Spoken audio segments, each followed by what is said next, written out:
അപർണ തിരിഞ്ഞു നോക്കിയത് കൊണ്ടാണ് റേഡിയോ എന്നുള്ളൊരു സാധനം എഴുതാൻ പറ്റിയത്. റേഡിയോ എന്നുള്ളൊരു സാധനം എഴുതിയത് കൊണ്ടാണ് കുരങ്ങന്മാർ എന്ന് പറയുന്ന ഒരു എലമെന്റ്സ് ഇതിലേക്ക് ചേർക്കാൻ പറ്റിയത്. ഇങ്ങനെയാണ് കുരങ്ങന്മാർ കെട്ടിപ്പിടിക്കുന്ന സമയത്തുള്ള ഡയലോഗ്സ് എല്ലാം ഉണ്ടല്ലോ, മൊമെന്റ് ആയിരുന്നു. ഞാനിങ്ങനെ കണ്ടിട്ട് നമ്മള് കേട്ടോ അതിനി മുതൽ ബാഹുൽ തിയറി എന്നറിയപ്പെടും. ഒരു മങ്കി അനങ്ങാണ്ടിരുന്നിട്ട് താഴേക്ക് ഇങ്ങനെ നോക്കുന്നുണ്ട്. ഒരു ഷോട്ട് ഉണ്ട്, എനിക്ക് കാണുമ്പോൾ നിങ്ങൾ ശ്രദ്ധിച്ച അത് താഴേന്ന് വിടുന്ന അബിയോട് എന്താ നോക്കുന്നത് എന്ന് ചോദിക്കുമ്പോ ആ മങ്കി നോക്കുന്നതാണത്. 4 ഇടത്തിലും 4 ഡിഫറെന്റ് സ്റ്റെപ്സ് ഉണ്ടായിരുന്നു. മീൻസ് ഓരോ റൂമിലായിട്ട് ഡിഫറെന്റ് സ്റ്റെപ്സ്. അത് ബാൽക്കണിയിലേക്കാ പോകും, ബാൽക്കണിയല്ല ഫസ്റ്റ് ഫ്ലോറിലേക്കാ പോകും. അപ്പൊ അത് തന്നെ ഒരു ക്യാരക്ടറാണ്. വയസ്സ് 74, ചോദ്യ നക്ഷത്രം, തുലാൻ രാശി എന്നൊക്കെ പറഞ്ഞ് ഞാൻ തിരിച്ചു പോയിട്ടുണ്ട്. എന്തോ ഭാഗ്യം കൊണ്ട് വേറെ ആരുടെയോ മിസ്റ്റേക്ക് കൊണ്ട് ഒരു റീടേക്ക് വന്നു. അല്ലെങ്കിൽ ഞാൻ ഈ ചിരിച്ചുപോയി കുലുങ്ങിപ്പോയതിന്റെ കാരണത്തിൽ റീടേക്ക് വേണ്ടതിന്, അതുകൊണ്ട് ആ ട്രോഫി എനിക്ക് കിട്ടിയില്ല.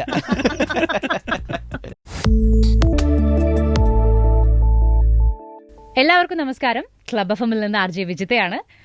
നമുക്ക് സിനിമ എന്ന് പറയുന്ന സമയത്ത് മാസ് വേണ്ട, കോമഡി വേണ്ട, ഫൈറ്റ് വേണ്ട, എന്തിന് സൂപ്പർ സ്റ്റാർസിന്റെ പ്രസൻസ് പോലും വേണ്ട. ഉഗ്രനൊരു സ്ക്രിപ്റ്റ് ഉണ്ടെങ്കിൽ, നല്ലൊരു തിരക്കഥ ഉണ്ടെങ്കിൽ, അത് മനോഹരമായിട്ടൊരു സിനിമയാക്കി തരാൻ കഴിവുള്ള ആൾക്കാരുണ്ട് എങ്കിൽ ആ സിനിമ ഇരു കൈ നീട്ടി മലയാളി സ്വീകരിക്കും എന്നുള്ളതിൻ്റെ ഏറ്റവും ലേറ്റസ്റ്റ് എക്സാമ്പിളാണ് കിഷ്കിന്ധാകാന്ഡം.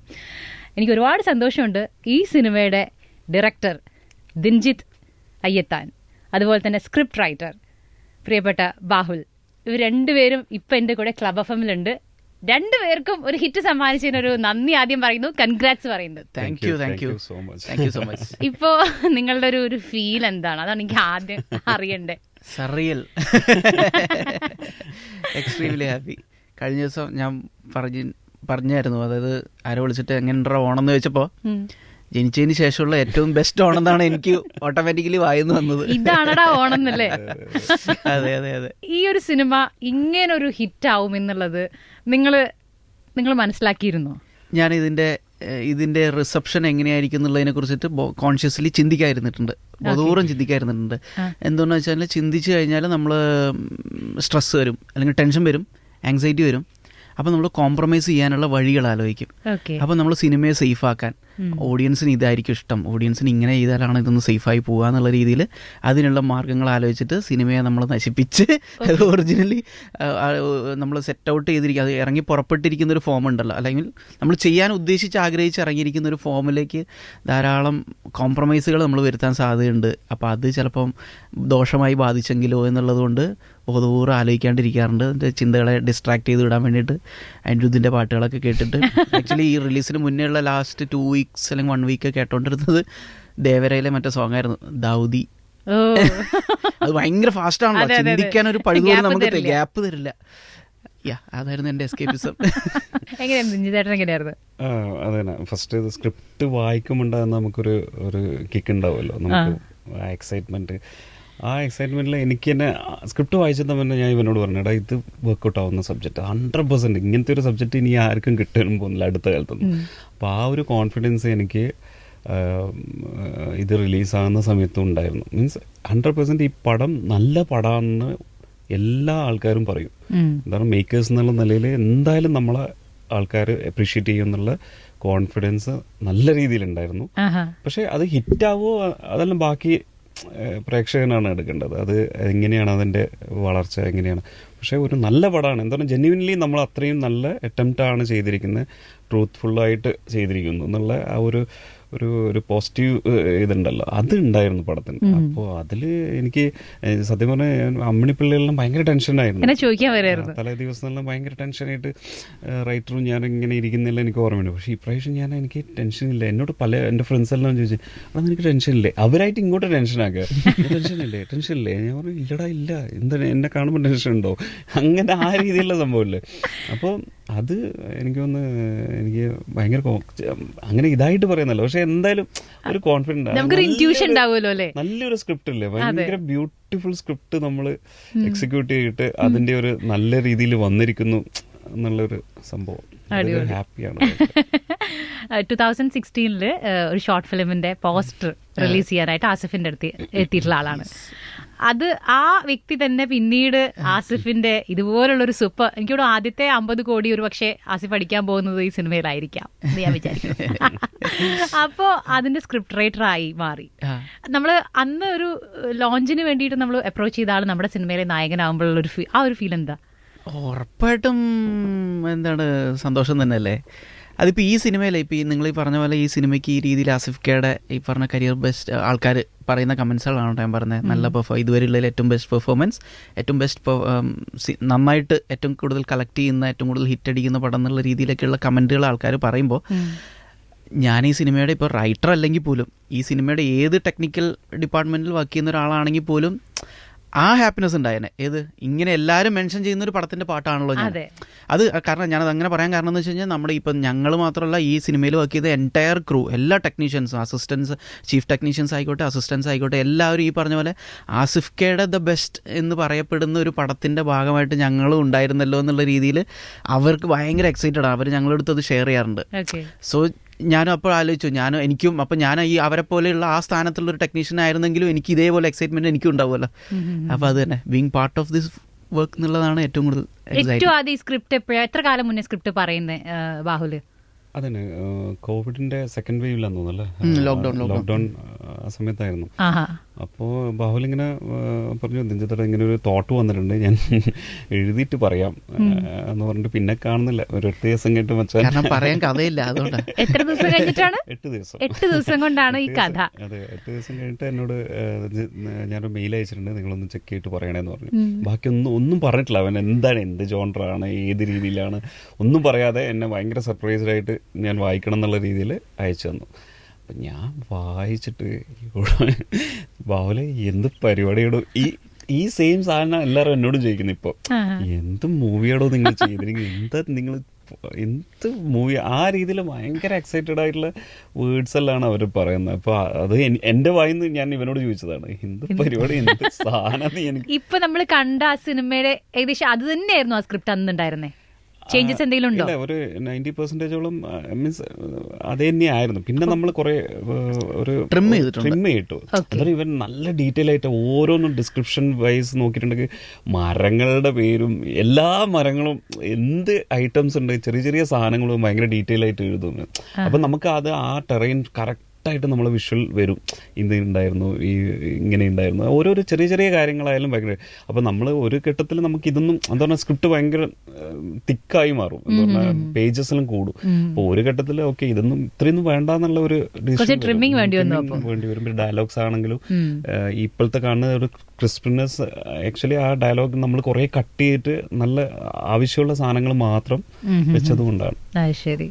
അപ്പൊ അന്നേ ആ എക്സൈറ്റ്മെന്റ് എത്രത്തോളം കിട്ടിയിട്ടുണ്ടാവും ഇപ്പൊ എനിക്ക് ഇമാജിൻ ചെയ്യാം. 90% സ്ക്രിപ്റ്റിന് മാറ്റം ഇല്ലാന്നുണ്ടെങ്കിൽ ഡയലോഗ്സ് എല്ലാം എനിക്ക് സങ്കടമായിട്ടുള്ള ഡയലോഗ്, ഇതൊന്നും മാറ്റണ്ടടാ.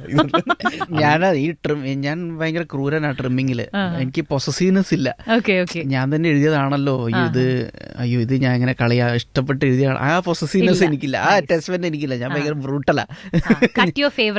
ഒരു സാധനം ഭംഗിയാവണമെങ്കിൽ ഇതിന്റെ ദോഷം വരാം, അല്ലെങ്കിൽ ഇത് പോയാലാണ് ഇത് ബെറ്റർ ആവാൻ സാധ്യത ഉണ്ടെങ്കിൽ എനിക്ക് ഒരു അറ്റാച്ച്മെന്റും ഇല്ലാതെ ഉറപ്പായിട്ട് നിന്നോട്ടും പക്ഷെ സമ്മതിക്കില്ല. എടാ അത് കളയല്ലടാ പ്ലീസ്, അത് അത്രയും ബ്യൂട്ടിഫുൾ. ഇപ്പം കേൾക്കുന്നതിന് പല ഡയലോഗ്സ് ഉണ്ടല്ലോ അച്ഛനോട് പറയുന്ന, എല്ലാ ഇതിനെക്കാട്ടും കിട്ടില്ല സാധനങ്ങൾ ഉണ്ടായിരുന്നു.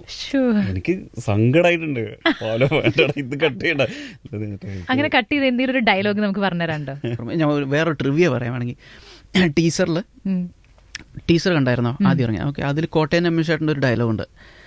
ഈ അപ്പുപിള്ളയ്ക്കും വല്യപിള്ളയ്ക്കും മുമ്പുണ്ടായ വേറെ കുറെ പിള്ളമാരുണ്ട്, ഈ വടക്കമ്പാട്ട് ചാപ്റ്റർ പോലെ തോന്നുന്നു ഓരോന്നൊക്കെ കേട്ടാൽ. അതൊരു വലിയ പാരഗ്രാഫിന്റെ ആമുഖമായിരുന്നു. അതിനുശേഷം ഫോളോഡ് ബൈ അപ്പുപിള്ളയുടെ ആൻസസ്ട്രൽ ഹിസ്റ്ററി പറയുന്ന ഒരു തിക്ക് പാരഗ്രാഫ് ഉണ്ടായിരുന്നു.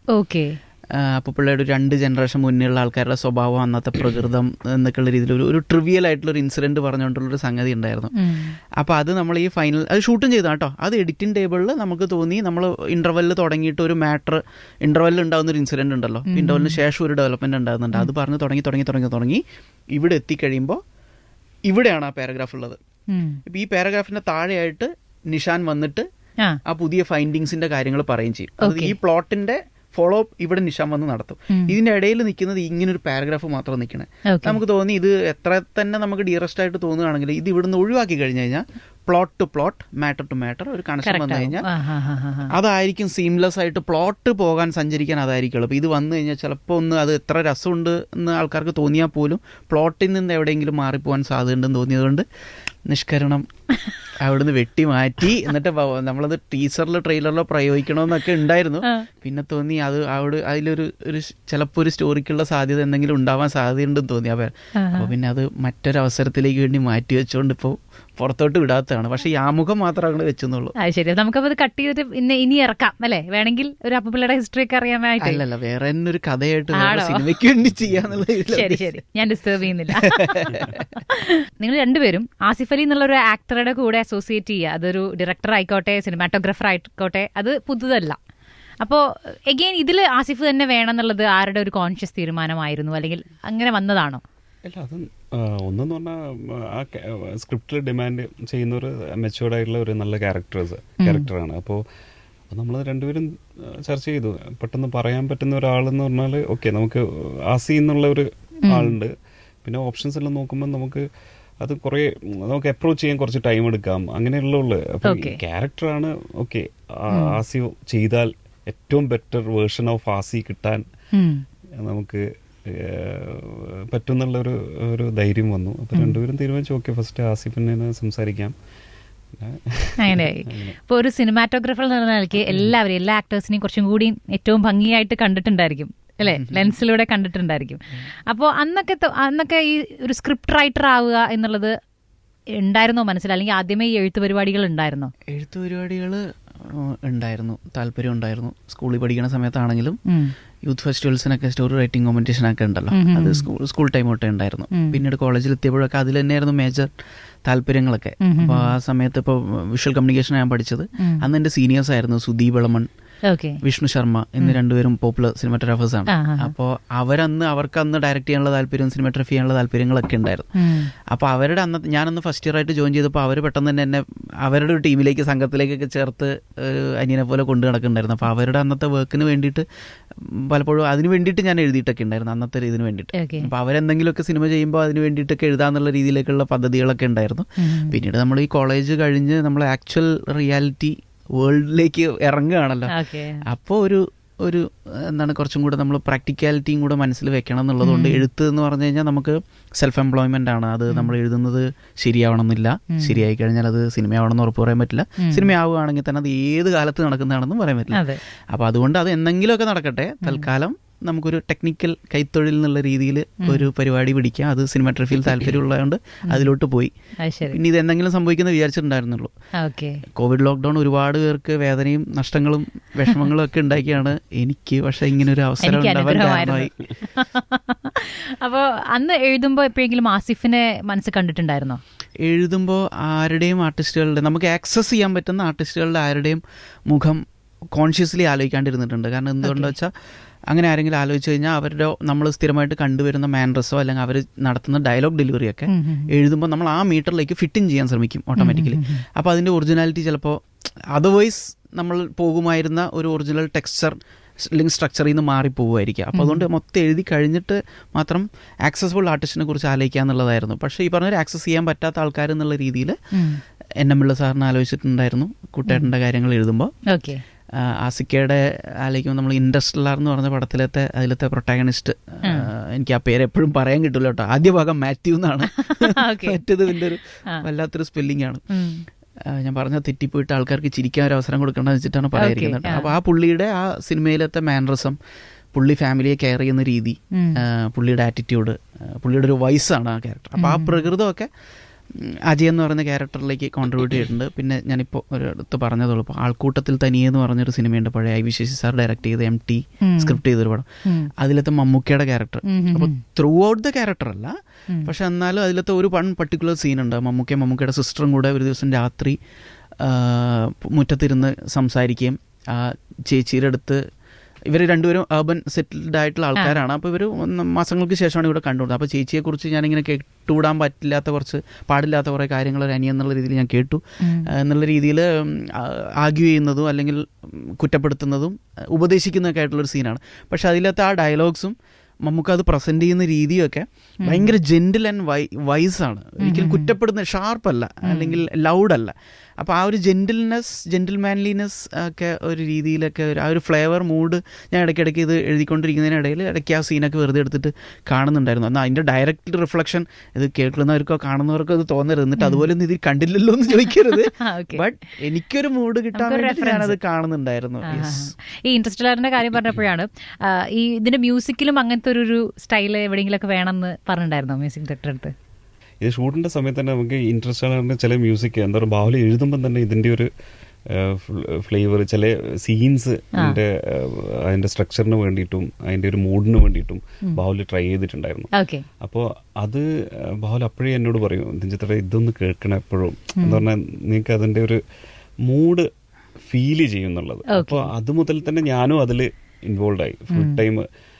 എനിക്കൊന്ന് അതെല്ലാം ആണ് കറക്റ്റായിട്ട് എന്താ പറഞ്ഞാൽ കറക്റ്റ് അത് ബ്ലെൻഡ് ചെയ്തിട്ട് നമ്മുടെ മൂവി വന്നതെന്ന് തോന്നുന്നു, എല്ലാം പാക്കായിട്ട് വന്നത് അങ്ങനെ. പക്ഷെ റെഫറൻസ് ആയിട്ട് എടുത്തിട്ടില്ല. അതിന്റെ ചില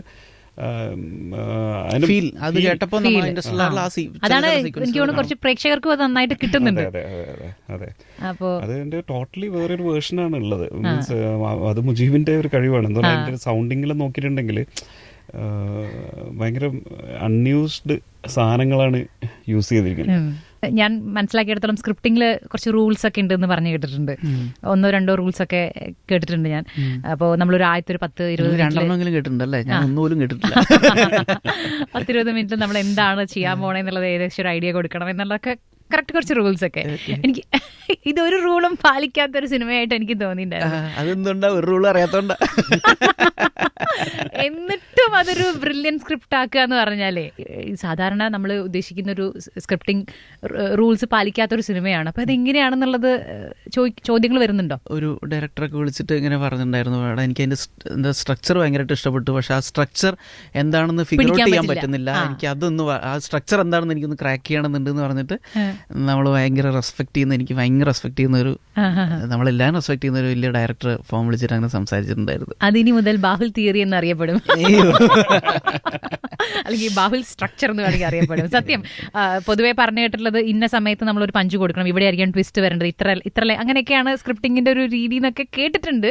അതൊക്കെ പൊളിച്ചെഴുതി. അതുകൊണ്ട് കോൺഷ്യസ് ആയിട്ട് ഈ പറഞ്ഞ ഇത് ചെയ്തതൊന്നല്ല കേട്ടോ. നമ്മൾ ഈ എന്തിനാ നമ്മൾ അത്തരം പാരാമീറ്റേഴ്സ് അല്ലെങ്കിൽ ചെക്ക് ലിസ്റ്റുകളൊക്കെ നമ്മൾ തലയിൽ വെച്ചോണ്ടിരുന്നു കഴിഞ്ഞാൽ നമ്മൾ അത് ഫുൾഫിൽ ചെയ്യാനാണ് നോക്കണം. What comes to our mind, അല്ലെങ്കിൽ നമ്മുടെ മനസ്സിൽ നിന്ന് എന്ത് പുറത്തേക്ക് വരുന്നു എന്നുള്ളത് അങ്ങനെ എഴുതാൻ പറ്റില്ല. ചിലപ്പോൾ നമ്മൾ ഈ ലോജിസ്റ്റിക്സ് നമ്മൾ ബോധർ ചെയ്തുകൊണ്ടിരിക്കും. ഇത് ഈ പാരാമീറ്റേഴ്സ് ടിക്ക് ആവുന്നുണ്ടോ, ഈ പറഞ്ഞ രീതിയിൽ തന്നെയാണോ ഇത് വരുന്നത്, അയ്യോ അടുത്ത സീൻ ഇങ്ങനെ ആയിരിക്കണം.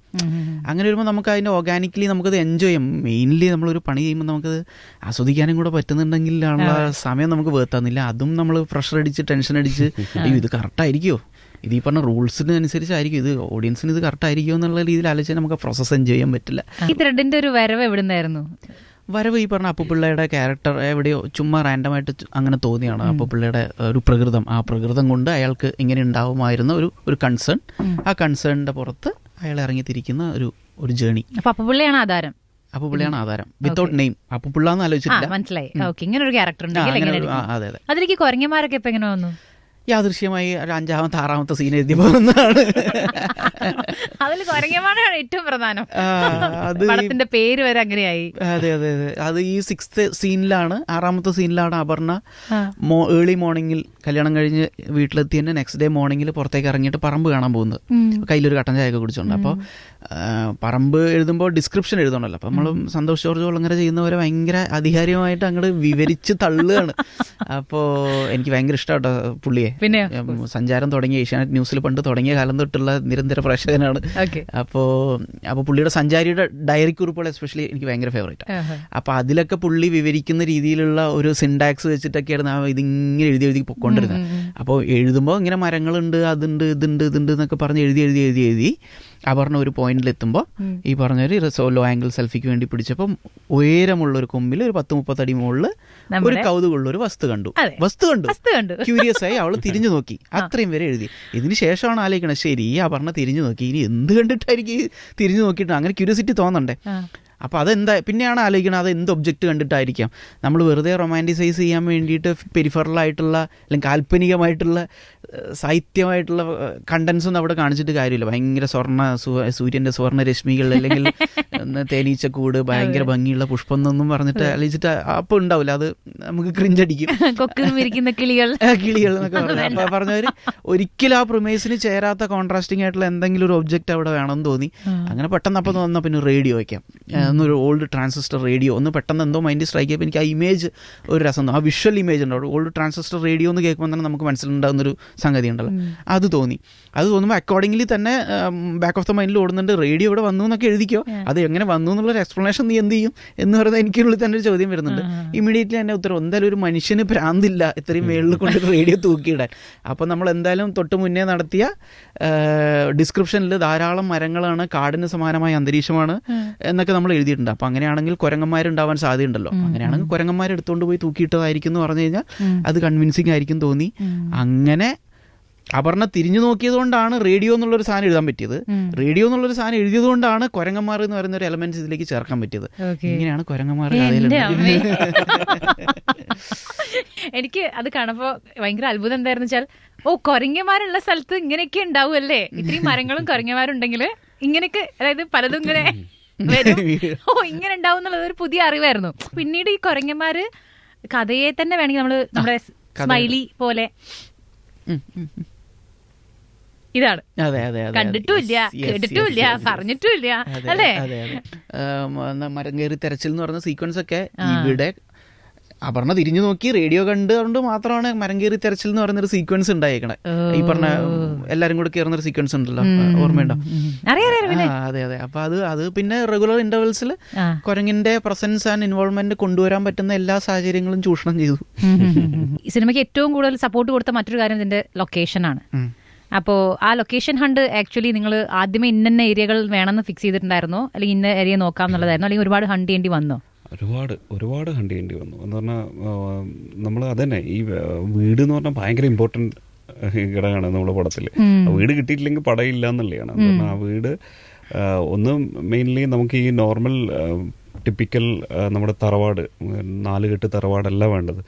ഈ ബാൽക്കണിയെല്ലാം ഉള്ള ഒരു പഴയ കാലത്തിലൊരു മോഡേൺ തറവാട് എന്നുള്ളൊരു കോൺസെപ്റ്റ് ആയിരുന്നു. അപ്പോൾ അതിന് തേടിയിട്ടുള്ള യാത്രയായിരുന്നു. തേടി കാസർഗോഡ് എത്തി. കാസർഗോഡ് നിന്ന് ഒരു വീട് കിട്ടി. പക്ഷെ അതും ലാസ്റ്റ് ടൈമിൽ അവർ തരില്ല എന്ന് പറഞ്ഞു. പിന്നെ അത് ഭയങ്കര വിഷമമായി. എന്നെ തരില്ല എന്ന് പറഞ്ഞാൽ ആ വീടിനൊരു പ്രത്യേകത ഉണ്ടായിരുന്നു. ഇപ്പോഴും ആ വീട് ഭയങ്കര രസമുള്ളതെന്ന് പറഞ്ഞാൽ 4 ഇടത്തിലും 4 ഡിഫറെൻറ്റ് സ്റ്റെപ്സ് ഉണ്ടായിരുന്നു.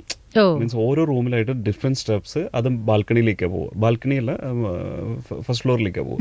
അപ്പൊ അത് തന്നെ ഒരു ക്യാരക്ടറാണല്ലോ. അങ്ങനെ നോർമലി വീടുകളിൽ കാണാറില്ല. ഒരു സ്റ്റെപ്പോ 2 സ്റ്റെപ്പ് മാക്സിമം, ഇത് 4 ഉണ്ടായിരുന്നു.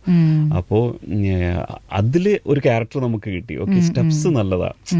അപ്പോ ആ വീട് കിട്ടാത്ത സമയത്ത് ഞങ്ങൾ പിന്നെ ലാസ്റ്റ് എത്തിപ്പെട്ടതാണ് ഈ വെള്ളിനേഴി എന്ന് പറഞ്ഞ നമ്മുടെ ചെറുപ്പളശ്ശേരിന്റെ അടുത്തുള്ള ഒരു തറവാട്. നമ്മുടെ ബ്രഹ്മയുഗെല്ലാം ഷൂട്ട് ചെയ്ത സ്ഥലം. പക്ഷെ അവിടെ നമുക്ക് ഒരേ ഒരു സ്റ്റെപ്പുകളിൽ വീടെല്ലാം കുറച്ച് കൺജസ്റ്റഡ് വീടാണ്. മീൻസ് റൂംസ് പുറത്തുനിന്ന് ഭയങ്കര വലുപ്പം തോന്നും, പക്ഷെ ഉള്ളിൽ ഭയങ്കര റൂംസ് എല്ലാം ഭയങ്കര ചെറുതായിരുന്നു. അപ്പോൾ അതിൽ നമുക്ക് ഭയങ്കര ടെൻഷൻ, എന്താ ചെയ്യുക. പക്ഷെ അതിനെ ഒന്ന് മാറ്റിയെടുത്തു എന്നല്ലേ, അത് നമ്മൾ ആർട്ട് ഡിപ്പാർട്ട്മെന്റ്, നമ്മുടെ സജീഷ് എന്ന് പറഞ്ഞ ആർട്ട് ഡയറക്ടറിന്റെ കഴിവാണ്. എന്ന് പറഞ്ഞാൽ ആ വീട് നിങ്ങൾ ഇപ്പം പോയാൽ നിങ്ങൾക്ക് മനസ്സിലാവില്ല. എന്നാൽ അതിന്റെ ഉള്ളിലുള്ള ഭാഗങ്ങൾ ഇപ്പോൾ ഉള്ള ഓരോന്ന് നോക്കി ഭയങ്കര വേറൊരു രസമല്ലേ അത് കാണാൻ. ഡൈനിങ് ടേബിളിൽ ആ സ്റ്റെപ്സ് എല്ലാം നമ്മൾ ക്രിയേറ്റ് ചെയ്തതാണ്. എല്ലാം സ്റ്റെപ്സ്, ആ ഏരിയ എല്ലാം നമ്മൾ ക്രിയേറ്റ് ചെയ്തതാണ്. അത് സ്റ്റെപ്സ് ഇത്രയേ ഉള്ളൂ, അതിന്റെ മുകളിലെ ഭാഗം പോകാൻ പറ്റില്ല, അത്രയും തലമുട്ടി പോകും. അതുകൊണ്ട് കുട്ടിയിട്ട് കുറച്ച് കഴിയുമ്പോൾ ഒരു എന്താ പറയാ ചെറുങ്ങനെ ഇതായിട്ട് നടക്കും. ശരി. പിന്നീട് അതേ സ്ഥലത്ത് തന്നെയാണ് ബ്രഹ്മയുഗം ഷൂട്ട് ചെയ്തത് അല്ലേ? അതുകൊണ്ട് നമുക്ക് ടൈം കൺസ്ട്രെയിനും ഉണ്ടായിരുന്നു. എന്താ പറയുക, 20 ഡേയ്സിൽ നമ്മൾ ഇത് കഴിഞ്ഞ് ബ്രഹ്മയുഗം വിത്തിൻ 2 ഡേയ്സിൽ ഷൂട്ട് സ്റ്റാർട്ട് ചെയ്യണം. 2 സാധനമായിട്ടല്ലേ നമുക്ക് ഫീൽ ചെയ്യണത്. ശരിക്കും അടിപൊളി കൺസ്ട്രെയിനിലാണ് നമ്മൾ വർക്കും ചെയ്തത്. മഴയും പിന്നെ ആ വനമേഖലയൊക്കെ കാണിച്ചിട്ടുള്ളത് നമ്മള് ധോണി എല്ലാം ആ കാട് മൊത്തം കാണിക്കുന്നതൊക്കെ ധോണിയുണ്ട്. പിന്നെ അടുത്തുള്ള ഒരു കുറച്ച് ഒരു 3-4 കിലോമീറ്റേഴ്സ് ഉള്ള ഒരു പള്ളീന്റെ, ഒരു ക്രിസ്ത്യൻ പള്ളി ഉണ്ടല്ലോ, അതിന്റെ ഒരു ഫോറസ്റ്റ്, അതിന്റെ അടുത്തുള്ള ഒരു ഏരിയാസ് എല്ലാം കുറച്ച് ഷൂട്ട് ചെയ്തു. സുമതത്തിന്റെ ഏരിയ. ഒരു VFX അതുപോലെ തന്നെ ആനിമേഷൻ ഡയറക്ടർ എത്രമാത്രം ഇതിൽ ആ കഴിവ് കാണിക്കാൻ പറ്റി? ഇല്ല അങ്ങനെ അത് ഇതിലൊന്നും അങ്ങനെ CGs ഒന്നും ഇല്ലല്ലോ. പക്ഷെ CGs മഴയെല്ലാം നമ്മൾ CGയിൽ ക്രിയേറ്റ് ചെയ്തതാ. പറഞ്ഞാൽ നമ്മൾ ഈ ഷൂട്ടിംഗ് ചെയ്യുന്ന സമയത്ത് തന്നെ നമുക്ക് ഓരോ നല്ല മഴ വരും, പിന്നെ പെട്ടെന്ന് മഴ പോകും. അപ്പൊ നമ്മൾക്ക് വേറെ ഒന്നും ചെയ്യാനില്ല, നമുക്ക് എന്തായാലും ചെയ്തേ മതിയുള്ളൂ, ടൈം പോയിക്കൊണ്ടിരിക്കുക. അപ്പോൾ അങ്ങനത്തെ ഏരിയസിൽ നമ്മൾ CG ചെയ്തെന്നല്ലാതെ അങ്ങനെ ഭയങ്കര കൂടുതലായിട്ട് CG ഇല്ല. എന്നാലും CG ചെയ്തത് ഭയങ്കര നല്ല രീതിയിൽ CG ചെയ്തിട്ടുണ്ട് CG ഡിപ്പാർട്ട്മെന്റ്. ബാക്കിയൊന്നും അങ്ങനെ തെളിയിക്കേണ്ട ഒരു സാധനങ്ങളൊന്നും അങ്ങനെ ഇല്ല. അപ്പൊ അങ്ങനെ കഴിവ് തെളിയിക്കുന്ന വേറൊരു സിനിമ വരും നമുക്ക് ഫ്യൂച്ചറിൽ. ടു ബി എ സ്റ്റാർ എന്നുള്ള ആ ഷോർട്ട് ഫിലിമിന്റെ ടൈറ്റിൽ പോലെ തന്നെ ഇപ്പൊ ഡയറക്ടേഴ്സിന്റെ ഇടയിൽ ഒരു സ്റ്റാറായി നിൽക്കുമ്പോൾ ഒരു ഫീൽ എങ്ങനെയുണ്ട്? നമ്മൾ ആൾക്കാരൊക്കെ അങ്ങനെ നോക്കി കാണും, ഒരു ഗംഭീര ഡയറക്ടർ. എങ്ങനെയുണ്ട്? ഇനിയും അത് റിയലൈസ് ചെയ്യാൻ എനിക്ക് ആയിട്ടില്ല. നല്ലൊരു ഭയങ്കര ഇപ്പോൾ ഉള്ളൊരു സ്റ്റേജ് എനിക്ക് ഭയങ്കര ഞാൻ ആ മൊമെന്റ് ഭയങ്കര എന്താ പറയുക എൻജോയ് ചെയ്യുന്നുണ്ട്. പക്ഷേ ഇനി നല്ല പടങ്ങൾ ചെയ്യണം. 100% എല്ലാം വരും. ഈ വിജയരാഘവൻ പിള്ളേ അദ്ദേഹത്തിന്റെ ഒരു തോട്ട് വന്നിട്ടുണ്ടായിരുന്നു, കുട്ടേട്ടനെ സെലക്ട് ചെയ്തു. അദ്ദേഹത്തിന്റെ മാനറിസം ഒക്കെ ഇപ്പൊ ഈ കാലം വരയ്ക്കുന്ന സീൻ അങ്ങനെയൊക്കെ ഉണ്ടല്ലോ, അതൊക്കെ എവിടെന്നെങ്കിലും സ്വന്തമായിട്ട് ഇട്ടതാണോ അല്ലെങ്കിൽ ആരെങ്കിലും കണ്ടുണ്ടോ അങ്ങനെയൊക്കെ? ഇല്ല, സ്വന്തമായിട്ട് ഫിക്ഷനായിട്ട് എഴുതിയതാണ്. ഒരു കാൽപാദത്തിന് ആ പുള്ളി ടെൻഷൻ ആകുമ്പോൾ ഒരു കാലിന് മേൽ അമർത്തി വെച്ചിരിക്കുന്ന മറ്റേ കാൽപാദം എന്ന് പറഞ്ഞിട്ട് എന്തോ ഒരു ഡിസ്ക്രിപ്ഷൻ ഞാൻ എഴുതിയതാ, വെറുതെ പ്ലേസ് ഹോൾഡർ ആയിട്ട്. നമുക്ക് ഡിസ്ക്രിപ്ഷൻ എഴുതുമ്പോൾ പല രീതിയിലും ഡിസ്ക്രിപ്ഷൻ എഴുതാം. പുള്ളി ടെൻഷൻ ആവുന്ന ഏതാനും ഷോട്ടുകൾ എന്നൊക്കെ പറഞ്ഞ് എഴുതാറുണ്ട്. എനിക്ക് അങ്ങനെ എഴുതി വായിക്കുന്നതിനേക്കാളും കുറച്ചും കൂടെ ഒരു ഒരു ചെറുകഥയോ അല്ലെങ്കിൽ എന്തെങ്കിലും വായിക്കുമ്പോൾ നമ്മൾ ഈ ഷോട്ടുകൾ, യാത്ര ചെയ്യുന്ന ഷോട്ടുകൾ, കാറ് പോകുന്ന ഏതാനും ദൃശ്യങ്ങൾ അങ്ങനെ എഴുതുമല്ലോ. നമ്മൾ കാറ് പോകുന്നുണ്ടെങ്കിൽ കാറ് പോകുന്നു, അതിന്റെ സൈഡിൽ ഇങ്ങനെയൊക്കെ ഉണ്ട് എന്ന് പറഞ്ഞാൽ കുട്ടേട്ടന്റെ ഏതാനും റിയാക്ഷൻ ഷോട്ടുകൾ എന്ന് പറഞ്ഞ് എഴുതാതെ പ്രിസൈസ്ലി അതിന് എന്തെങ്കിലും ഒരു പ്ലേസ് ഹോൾഡർ എന്തെങ്കിലും വേണം എന്നുള്ളത് കൊണ്ട് വെറുതെ എഴുതി വെച്ചായിരുന്നു കാലിന്മേൽ കാലമർത്തി വെച്ചിരിക്കുന്നു എന്ന് പറഞ്ഞ സംഗതി. അപ്പൊ അത് സ്ക്രിപ്റ്റിലുള്ളായിരുന്നു. അതിന് പുറമേ വന്നിരിക്കുന്ന എല്ലാ മാനറിസങ്ങളും, ഭൂരിഭാഗം മാനറിസങ്ങളും കുട്ടേട്ടൻ തന്നെ കൊണ്ടുവന്നിട്ടുള്ളതാണ്. ഈ കൈ കൊണ്ടുള്ള പരിപാടികളും ഒത്തിരി കാര്യങ്ങൾ കുട്ടേട്ടൻ തന്നെ കൊണ്ടുവന്നിട്ടുള്ള. നമുക്ക് അത്ര നേരം ദേഷ്യം തോന്നുന്ന ഒരു ക്യാരക്ടറായി നിൽക്കുകയായിരിക്കും കുട്ടേട്ടന്റെ ക്യാരക്ടർ. പക്ഷെ ഒരു പോയിന്റിൽ നമുക്ക് ആളോട് ഭയങ്കര സഹതാപം തോന്നുന്ന, ആൾ കാലൊക്കെ ഇങ്ങനെ തിരുമ്പുന്നുണ്ട്, അതിന്റെ ഒപ്പം തന്നെ നമുക്ക് പാവം തോന്നുന്നൊരു സംഭവം നടക്കുന്നുണ്ട് അവിടെ. അതൊക്കെ എങ്ങനെയാണ് തോട്ടിൽ വന്നേ? എങ്ങനെ വന്നു പോയിട്ടോ? അല്ല, കാരണം അത്രയും ആ നേരം വരയ്ക്കും ആള് ഭയങ്കര അങ്ങനെ നിന്ന ഒരാൾക്ക് പിന്നെ അങ്ങോട്ട് ഈ പറഞ്ഞ എനിക്ക് ആ മൊമെന്റുകൾ, കോൺട്രാസ്റ്റിംഗ് മൊമെന്റുകൾ ഉണ്ടാക്കുക എന്നുള്ളതായിരുന്നു ആഗ്രഹം. അപ്പൊ അങ്ങനെ അവരെങ്ങനെ ചോദിച്ചോണ്ടിരിക്കുന്നു, പുള്ളി കുറെ നേരമായിട്ട് മറുപടി ഒന്നും പറയാണ്ടിരിക്കുകയാണ്. അപ്പൊ എന്തെങ്കിലും ഒരു സംഭവം വേണ്ടേ? ഇപ്പൊ എന്ത് ചെയ്യാം? ഈ സീനിൽ എന്തെങ്കിലും ഒരു കോൺട്രാസ്റ്റിംഗ് എലമെന്റ് ഇട്ടിട്ട് വേണം എനിക്ക് സീൻ അവസാനിപ്പിച്ച് അടുത്ത സീനിലേക്ക് പോകാൻ. അപ്പൊ തോന്നിയൊരു മാർഗമാണ്, പുള്ളി എന്തായാലും മിണ്ടാൻ പറ്റൂല, എന്നാ പിന്നെ ഇങ്ങനെ സാധനം ഇരിക്കട്ടെ. പക്ഷെ അത് ഭയങ്കരമായിട്ട് വർക്കായി. നമുക്ക് പ്രേക്ഷകരെ ഒന്നങ്ങ് തളർത്തി കളഞ്ഞു. ഷോ ഒന്നായിപ്പോയി, നമ്മൾ ബലൂൺ ഇങ്ങനെ പൊട്ടിക്കില്ലേ, അതുപോലെ ആയിപ്പോയി എന്ന് വേണമെങ്കിൽ പറയാം. ഇപ്പൊ ഈ പറഞ്ഞ നിങ്ങളിപ്പോ സംസാരിച്ച പോലെ ഒരു കാര്യം കുട്ടേട്ടൻ കഴിഞ്ഞ ദിവസം പറഞ്ഞിട്ടുണ്ടായി. കുട്ടേട്ടൻ ഇങ്ങനെ ഒത്തിരി പേര് വിളിച്ചിട്ട് അഭിപ്രായങ്ങൾ പറയണ്ടല്ലോ. പുള്ളി അതിന്റെ ഭയങ്കര സന്തോഷത്തിലാണ്. അപ്പോൾ അത് ഷെയർ ചെയ്യാൻ വേണ്ടി ഇടയ്ക്കിടയ്ക്ക് വിളിക്കും. ഇടയ്ക്കിടയ്ക്ക് വിളിച്ചിട്ട് പുള്ളി പറയാണ്, പലർക്കും ഈ അപ്പുപിള്ളയുടെ ക്യാരക്ടറിനോട് അവസാനം തോന്നുന്ന ഈ സിമ്പതി ആൻഡ് സ്നേഹം ഇന്നുകൊണ്ടായിരിക്കാം എന്നുള്ളതിൻ്റെ ഒരു ഗസ്സാണ് പുള്ളി നടത്തിയത്. അത് തുടക്കം തൊട്ടേ നമ്മൾ ഇയാളെ ഇങ്ങനെ വെറുക്കുകയോ സംശയിക്കുകയോ ഒക്കെ ചെയ്ത് വന്നിട്ട് ഇയാളുടെ ഒരു ആക്ച്വൽ വേർഷൻ അവസാനത്തിലേക്ക് അറിയുമ്പോൾ, അയ്യോ ഈ മനുഷ്യനെ ആണല്ലോ ഞങ്ങൾ ഇത്രയും നേരം വെറുത്തത് എന്ന് പറയുന്നതിൻ്റെ ഒരു ഗിൽട്ട് ഓഡിയൻസിന് ചിലപ്പോൾ ഫീൽ ചെയ്യുന്നുണ്ടാവും. അതിന്റെ പുറത്തായിരിക്കാം ഒരു സ്നേഹവും അറ്റാച്ച്മെന്റും സിമ്പതിയൊക്കെ കൂടുതൽ തോന്നുന്നത് എന്ന് കുട്ടേട്ടൻ്റെ ഒരു അസംഷൻ. അപ്പോൾ ചിലപ്പോൾ കുറച്ച് പേർക്കെങ്കിലും ആ രീതിയിലും വർക്കായിട്ടുണ്ടാവുമായിരിക്കും. ഇപ്പോൾ വിജയരാഘവൻ എന്ന് പറഞ്ഞിട്ടുള്ള ഒരു ആക്ടർ, അദ്ദേഹം പയറ്റി തെളിഞ്ഞ് നമുക്ക് എന്ത് കൊടുത്താലും അദ്ദേഹം പൊന്നാക്കി തിരിച്ചു തരുന്ന പറഞ്ഞ ഒരു അത്ഭുതമാണ്. അപ്പോൾ അദ്ദേഹം അഭിനയിച്ചുകൊണ്ടിരിക്കുമ്പോൾ നിങ്ങൾക്ക് എൻ്റെ അമ്മ എന്തായി ചെയ്യണേ, എങ്ങനെ ചെയ്യണേ എന്ന് തോന്നിയിട്ടുള്ള എല്ലാം ഉണ്ടായിരിക്കും, എല്ലാ സീക്വൻസും ഉണ്ടായിരിക്കും, എന്നാലും ഭയങ്കര സാറ്റിസ്ഫാക്ഷൻ തോന്നിയിട്ടുള്ള സീക്വൻസ് ഓരോരുത്തർക്കും ഏതാ?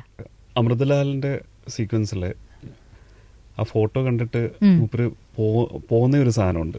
മൂപ്പരോട് ഒരു ഞാൻ ഇപ്പൊ വരാന്ന് പറഞ്ഞിട്ട് അത് എനിക്ക് ഭയങ്കര ഇപ്പോഴും അത് ഭയങ്കര രസമായിട്ട് തോന്നുന്നു. എന്താണ് കുട്ടേട്ടൻ ചെയ്തത്? എനിക്ക് ചെറിയ സാധനമാണെങ്കിൽ കുറച്ച് സെക്കൻഡുകളേ ഉള്ളൂ അത് ഡെലിവറി ചെയ്ത ഡയലോഗ് ഡെലിവറി ആണ് അതിൽ ഭയങ്കര. ഞാനത് ഡബ് ചെയ്യുമ്പോൾ ഞാനിങ്ങനെ ശ്രദ്ധിച്ചു.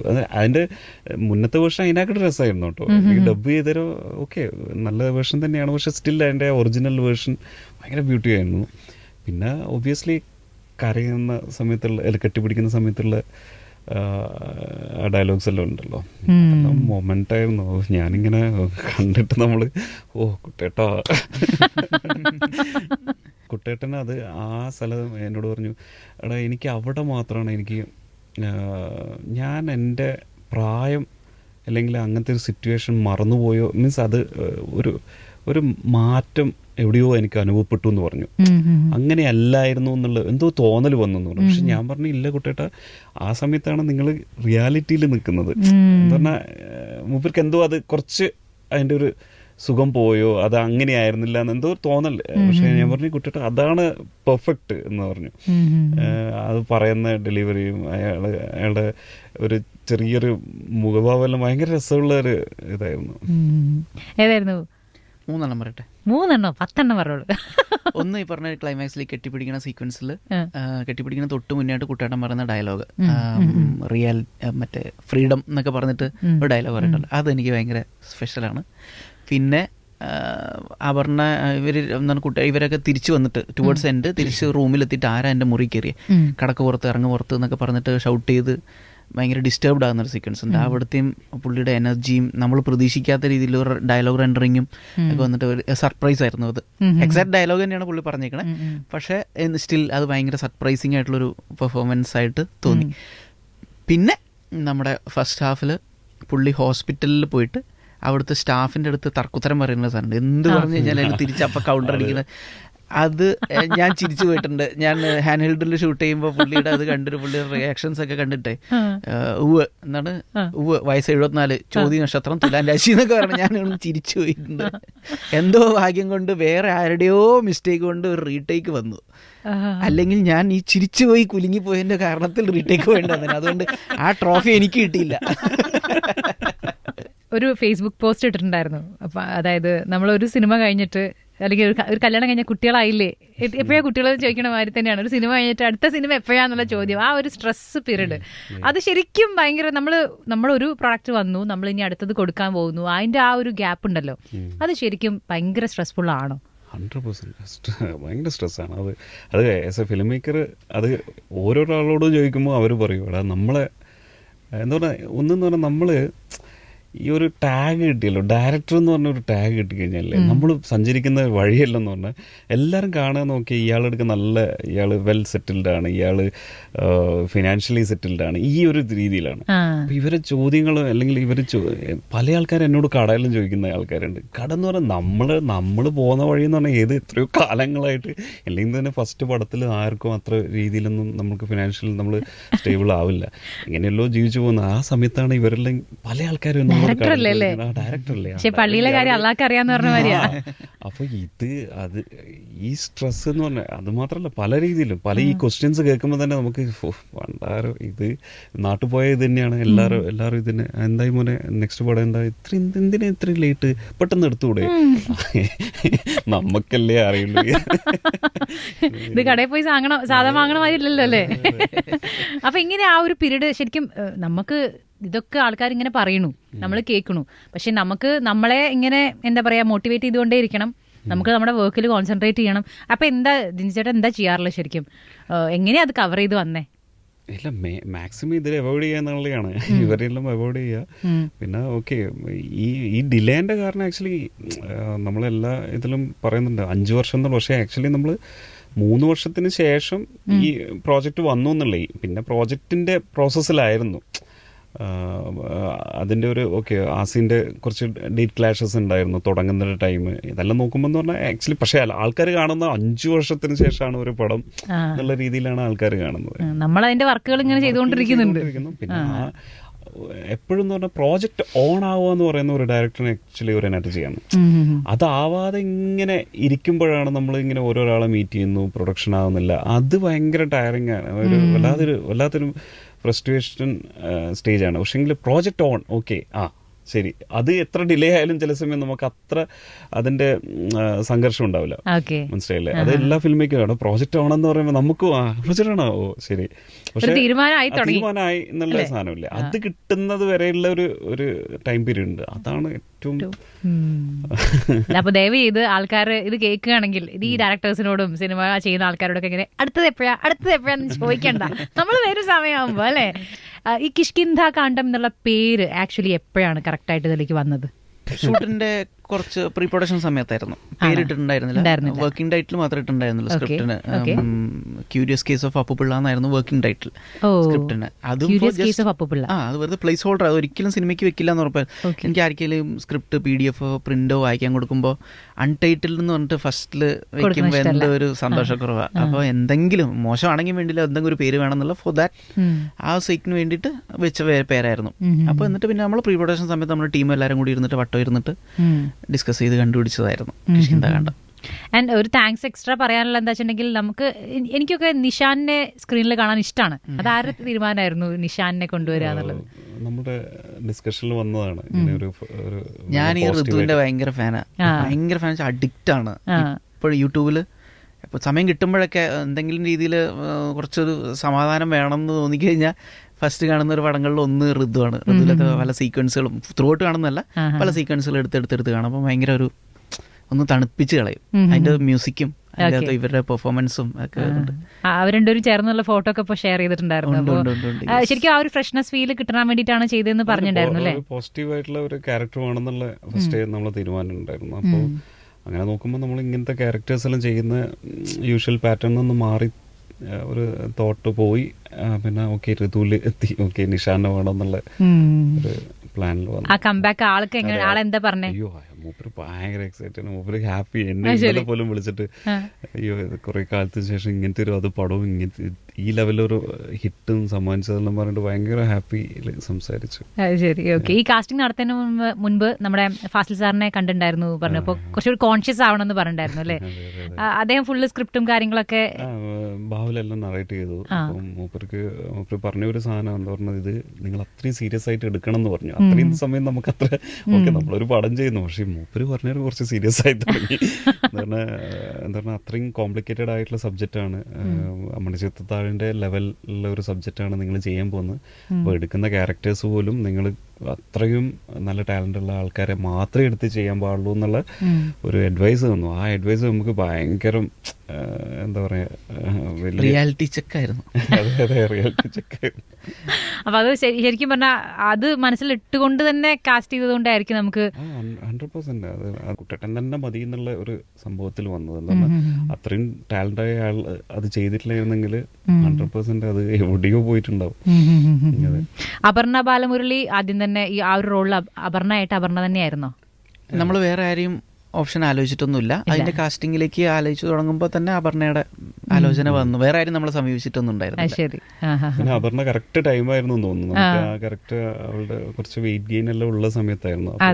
കറക്റ്റ് ഓക്കെ ഈ ഒരു ഏജിന്റെ ഒരു ഇതെല്ലാം ഫീൽ ചെയ്തു എന്നല്ലേ.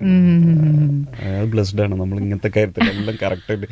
മങ്കീന്റെ കാര്യത്തിൽ നമുക്ക് മങ്കീന്റെ ഷൂട്ട് ചെയ്യുന്ന സമയത്ത് കറക്റ്റ് മീൻസ് അത്രയും ഒരു ഫുൾ ഡേ നമ്മൾ ഷൂട്ട് ചെയ്ത ഒരു 5 hours ഫുട്ടേജ് എല്ലാം ഉണ്ടായിരുന്നു. അപ്പോൾ കറക്റ്റായിട്ട് മങ്കി പല ഷോട്ടിലും കണ്ടില്ലേ, അത് കറക്റ്റ് പോസ് ചെയ്യുന്ന പോലെ മങ്കീസ് എല്ലാം വന്നിട്ട്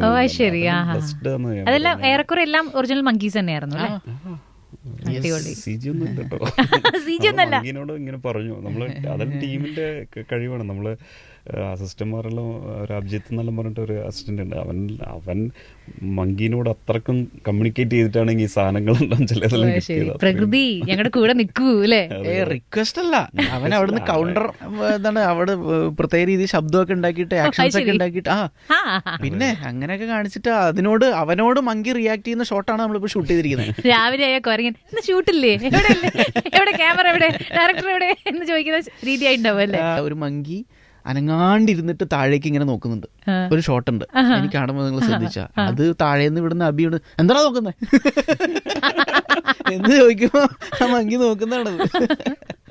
ഓക്കെ, പലരും പറയുന്ന കാര്യം ഈ പടം ഒരു വട്ടം കണ്ടിട്ട് ഇനി ഒരു വട്ടം കൂടി ഒന്ന് കാണണം, എന്നാലേ എനിക്കിതൊന്ന് പഠിക്കാൻ പറ്റുള്ളൂ. അതായത് മറ്റേ നമ്മൾ ആ കഥയുടെ ഫ്ലോയിൽ ഇങ്ങനെ പോവാണ്, ഇനിയിപ്പോ ഓരോ ക്യാരക്ടറിനെയും കുറച്ചും കൂടി ഒബ്സർവ് ചെയ്യണം എന്നൊക്കെ പറഞ്ഞിട്ട് അങ്ങനത്തെ കമന്റുകളൊക്കെ കിട്ടിയിട്ടുണ്ടാവും അല്ലേ? കുറെ കൂടുതൽ ഇപ്പൊ രണ്ടാമത് തേർഡ് വാച്ച് വന്നു എന്നോട് ഓരോരാൾ ചേട്ടാ സെക്കൻഡ് വാച്ച്, തേർഡ് വാച്ച് ഇല്ല ഇതല്ല. അതുപോലെ ഞാൻ നേരത്തെ പറഞ്ഞ പോലെ മിനിഞ്ഞാന്ന് യൂട്യൂബിലൊരു വ്ളോഗർ FRK വ്ളോഗ്സ് അങ്ങനെ എന്തോ ആയിരുന്നു പേരും തോന്നുന്നു, പേര് കറക്റ്റാണെന്ന് എനിക്ക് ഓർമ്മയില്ല. പുള്ളി ഒരാഴ്ച മുന്നേ പടം കണ്ടിട്ട് വീഡിയോ റിവ്യൂ ഡീറ്റെയിൽ ആയിട്ട് ഇട്ടിട്ടുണ്ടായിരുന്നു. അത് കഴിഞ്ഞിട്ട് പുള്ളി മിനിഞ്ഞാന്ന് വീണ്ടും പോയി കണ്ടിട്ട് കിഷ്കിന്ത കാണാൻ സെക്കൻഡ് വാച്ച് റിവ്യൂ എന്ന് പറഞ്ഞിട്ട് അത് ഞാൻ ഇന്ന് വരെ കണ്ടിട്ടില്ല. അതൊരു പരിപാടിയാണ്, റിവ്യൂസ് സെക്കൻഡ് വാച്ച് റിവ്യൂ എന്ന് പറഞ്ഞിട്ട് ഇടുന്നത്. അതുകൊണ്ട് ഡീറ്റെയിൽഡ് 10 മിനിറ്റ് റിവ്യൂ. അതൊക്കെ ദിൻജിത്ത് ആൻഡ് ബാഹുൽ കോമ്പിനേഷൻ ഇപ്പോൾ ഒരു സാധനം കൂടി സെറ്റ് ചെയ്ത് വെച്ചിരിക്കുകയാണ്. നിങ്ങളൊരു ലെവല് വെച്ചു. ഇനി നിങ്ങളുടെ അടുത്ത ടാസ്കുകൾ എന്തൊക്കെയാണ്? നിങ്ങൾ ഇനി എന്തായിരിക്കും നമുക്ക് തരാൻ പോണേ? അത് നിങ്ങൾക്ക് അങ്ങനത്തെ ഒരു പ്രഷർ ഉണ്ടോ? ഇല്ല, ഒന്നേന്ന് തുടങ്ങുക എന്നുള്ളത് തന്നെയാണ്. അതിന് പ്രഷർ എടുത്ത് കഴിഞ്ഞാൽ നമ്മൾ പേടിച്ചു പോകും. അങ്ങനെയൊക്കെ വിചാരിച്ചു കഴിഞ്ഞാലേ നമുക്കൊന്നും ചെയ്യാൻ പറ്റില്ല. എപ്പോഴും നല്ല പടം ചെയ്യാന്നുള്ള നല്ല സാധനങ്ങൾ നമ്മൾ ട്രൂ ആയിട്ട് ചെയ്യാന്നുള്ളതാണ്. അല്ലാതെ ഈ പ്രഷർ വെച്ചിട്ട് ചെയ്യാന്ന് പറഞ്ഞാൽ എനിക്ക് നടക്കില്ല. എനിക്ക് ഒട്ടും നടക്കില്ല. ഞാൻ മനസ്സമാനത്തിന്റെ ആളാണല്ലോ. രണ്ടുപേരും മനസ്സമാനത്തോടെ എല്ലാം ചെയ്യാം. രണ്ടുപേരോട് ഒരു ചോദ്യം ചോദിക്കട്ടെ, അവസാനത്തെ ചോദ്യമാണ്. നിങ്ങളിപ്പോൾ ഒരുമിച്ച് വർക്ക് ചെയ്യണു, കുറച്ച് കാലങ്ങളായിട്ടുള്ള ഒരു കൂട്ടാണ്. ഏറ്റവും ബെസ്റ്റായിട്ട് ഒരു കോംപ്ലിമെന്റ് കൊടുക്കുകയാണെങ്കിൽ ആസ് എ സ്ക്രിപ്റ്റ് റൈറ്റർ അല്ലെങ്കിൽ സിനിമാറ്റോഗ്രാഫർ എന്നുള്ള രീതിക്ക് ബാഹുലിന് എന്ത് കോംപ്ലിമെന്റ് പറയും? അല്ലെങ്കിൽ ആ ഒരു എന്താ പോസിറ്റീവായിട്ട് ഏറ്റവും കൂടുതൽ ഫീൽ ചെയ്യുന്നത്? നമുക്ക് ഭയങ്കര ഒരു അടിപൊളിയാണെന്ന് പറയാൻ പറ്റുമല്ലോ ഒരാളുടെ ക്യാരക്ടറിൽ. തിരിച്ച് ഇങ്ങോട്ടേക്ക് ഈ മനുഷ്യനെ സത്യം പറഞ്ഞാൽ ഇത്രയും എനർജിയുള്ളൊരു പേഴ്സണെ ഞാൻ എൻ്റെ ലൈഫിൽ കണ്ടിട്ടില്ല. എനർജി എന്ന് പറഞ്ഞാൽ ഒടുക്കത്തെ എനർജിയാണ്. ഒരു വർക്കിനോടുള്ള കമ്മിറ്റ്മെൻ്റ് ഇല്ലേ, അത് ഞാൻ എത്രയോ ആൾക്കാരെ കണ്ടിട്ട് ഇത്രയും കമ്മിറ്റഡ്. ഒരു സാധനം അവൻ തുടങ്ങിക്കഴിഞ്ഞിട്ടുണ്ടെങ്കിൽ അതിൻ്റെ ഇവനെ കിട്ടില്ല, പിന്നെ കിട്ടില്ല. അതിൽ ഫുൾ ടൈം അതിൽ തന്നെയായിരിക്കും. ആ കമ്മിറ്റ്മെൻറ്റ് ഞാൻ ആരും കണ്ടിട്ടില്ല കേട്ടോ, ആരും കണ്ടിട്ടില്ല. ഞാൻ എല്ലാ ഫ്രണ്ട്സിനോടും പറയുന്ന ബാഹുലിൻ്റെ കമ്മിറ്റ്മെൻറ്റ് പോലെ വർക്ക് ചെയ്യും, നീ അച്ചീവ് ചെയ്യും. എന്ന് പറഞ്ഞാൽ പല ആൾക്കാരും കണ്ട് ഫ്രണ്ട്സിൻ്റെ കൂടി ചുറ്റി നടക്കും, എങ്ങനെ പോകും അങ്ങനെ പോകും.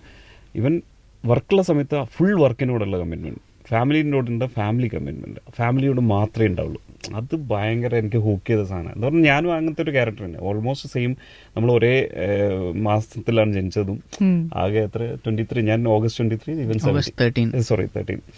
അപ്പോൾ എല്ലാം കുറേയൊക്കെ നമ്മൾ കണക്റ്റഡാ. അങ്ങനത്തെ അടിപൊളി. എന്താ പറയാ, ദിൻജിത്തിന് ഭയങ്കര ക്ഷമയാണ്, കാമാണ്. പറഞ്ഞ മുഖത്ത് അധികം ഉള്ളിൽ ടെൻഷൻ ഉണ്ടെങ്കിൽ ആ ക്ഷോഭമൊന്നും ആരുടെടുത്തും കാണിക്കൂല. എല്ലാവരും ഈസാക്കും, കംഫർട്ടബിൾ ആക്കും. ഇറസ്പെക്റ്റീവ് ഓഫ് ആര്, ആർട്ടിസ്റ്റ് ആണെങ്കിൽ ശരി, അസിസ്റ്റൻസ്, ക്രൂവിലത്തെ എല്ലാവരോടും ഒരേപോലെയാണ് പെരുമാറുക. ഞാൻ ദിൻജേട്ടൻ ദേഷ്യപ്പെട്ടിട്ട് ഇതുവരെ കണ്ടിട്ടില്ല. അപ്പൊ അത് അവിടെ ഉണ്ടാക്കുന്ന ഭയങ്കര ഒരു വൈബ്രേഷൻ ഉണ്ടല്ലോ, ഒരു പോസിറ്റീവ് വൈബ്രേഷൻ ഉണ്ടല്ലോ. ഒരു രീതിയിലും ആർക്കും എന്താന്ന് ഒരു ടെൻഷൻ ആവേണ്ടതില്ല. ഇറ്റ്സ് ഓൾ കൂൾ എന്ന് പറയുന്നത് ദിൻജേട്ടനെ നോക്കിയാൽ തന്നെ നമുക്ക് മറ്റേ ഏതെങ്കിലും ആശ്രമത്തിൽ പോകുന്ന പോലെ ഇതേതിൽ പറയുന്നില്ല, എന്തിനാ നിങ്ങളെയും ഗുരുവായൂരപ്പനെ ഒരു തവണ കണ്ടാൽ പോലെ എന്ന് പറഞ്ഞ പോലെ നമ്മളെ സദ്ഗുരുവിന്റെ ഫൗണ്ടേഷൻ്റെ ഇഷ ഫൗണ്ടേഷനിൽ പോകേണ്ട ആവശ്യമില്ല, ദിൻജേട്ടനെ നോക്കിയാൽ മതി. അപ്പൊ ആ കാംനെസ് നമുക്ക് എപ്പോഴും ഷൂട്ടിംഗ് സമയത്തൊക്കെ ഭയങ്കര ഇമ്പോർട്ടൻ്റ് ആണെന്ന് ഞാൻ ചുമ്മാ പറയുമ്പം സൂചിപ്പിക്കാൻ വേണ്ടി പറയുന്നതാണെന്ന് ആരും വിചാരിക്കരുത്. അത് ഷൂട്ടിംഗ് സമയത്ത് അതിനൊക്കെ ഭയങ്കര ഇമ്പോർട്ടൻസ് ഉണ്ട്. കാരണം ഒരു ഡയറക്ടർ ഇച്ചിരി റെസ്റ്റ്ലെസ് ആവുകയോ ഫ്രസ്ട്രേഷൻ കാണിക്കുകയോ ഒന്ന് ശബ്ദം റൈസ് ചെയ്യുകയോ ചെയ്തു കഴിഞ്ഞാൽ ആ എൻറ്റയർ ക്രൂവിലേക്ക് അതിൻ്റെ വേവ്സ് പോവും. അപ്പോൾ അത് എല്ലാവരുടെ പെർഫോമൻസിനെ അത് ബാധിക്കും. പെർഫോമൻസ് എന്ന് പറയുമ്പോൾ അഭിനയമല്ല ഉദ്ദേശിക്കുന്നത്, വർക്കിനെ അത് ബാധിക്കും. അപ്പം അതൊന്നും ഇല്ലാതെ കാമായിട്ട് ഡയറക്ടർ നിന്ന് കഴിഞ്ഞാൽ ഓൾ ക്രൂ അതുപോലെ കാമായിട്ട് നിൽക്കും. യെസ്, അത് ഭയങ്കര എനിക്കൊന്നും അതില്ല. എനിവേ, നമ്മൾ മലയാളികൾ കണ്ടു പരിചയമില്ലാത്ത ഒരു പുതിയ സിനിമ ഞങ്ങൾക്ക് സമ്മാനിച്ചതിന് ഒരുപാട് താങ്ക്സ് പറയാണ്. നിങ്ങൾ ഗംഭീര ജോഡികളാണ്, പറയാതിരിക്കാൻ വയ്യ. നിങ്ങൾ തന്ന പ്രോഡക്റ്റ് എക്സലന്റ് ആണ്, ഞങ്ങളെ ഒരുപാട് എൻജോയ് ചെയ്തു. ഇനി നിങ്ങൾ അത്ഭുതങ്ങൾ സൃഷ്ടിക്കട്ടെ. All the best. Thank you so much.